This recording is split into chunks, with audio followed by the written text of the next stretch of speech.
JavaScript का बहुत ही famous interview question, जिसमें हमको एक एरे ऑफ वैल्यू मिल जाती है और उसमें से हमको डुप्लीकेट वैल्यू को रिमूव करना रहता है। सो यहाँ पे हम देख सकते हैं, हमने एग्जांपल लिया है जिसमें एक वैल डिक्लेयर किया है, जिसके थ्रू इसमें हम कुछ डुप्लीकेट वैल्यूज डाल दिया है लाइक 2 और 4 एंड 5। और यहाँ पे हम एक मेथड लिख रहे हैं like to remove the duplicate value, जिसके अंदर इस मेथड के अंदर हम वैल्यू पास करेंगे, राइट।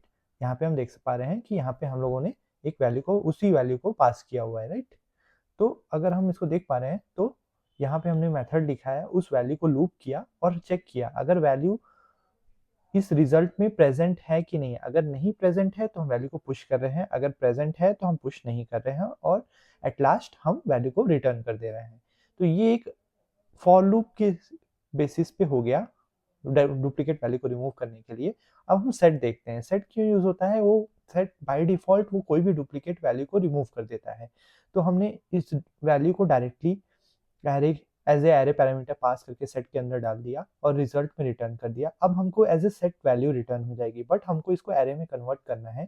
तो इसको एरे में कन्वर्ट करने के लिए हमने एरे डॉट फ्रॉम यूज किया है, या हम एक एरे स्क्वायर ब्रैकेट भी यूज कर सकते हैं और फिर उस वैल्यू को रिटर्न कर देते हैं। अब इसी कोड को अगर हम रन करके देखें तो हम देख पा रहे हैं दोनों ही केस में हमको डुप्लीकेट वैल्यू रिमूव करके आउटपुट मिल रहा है।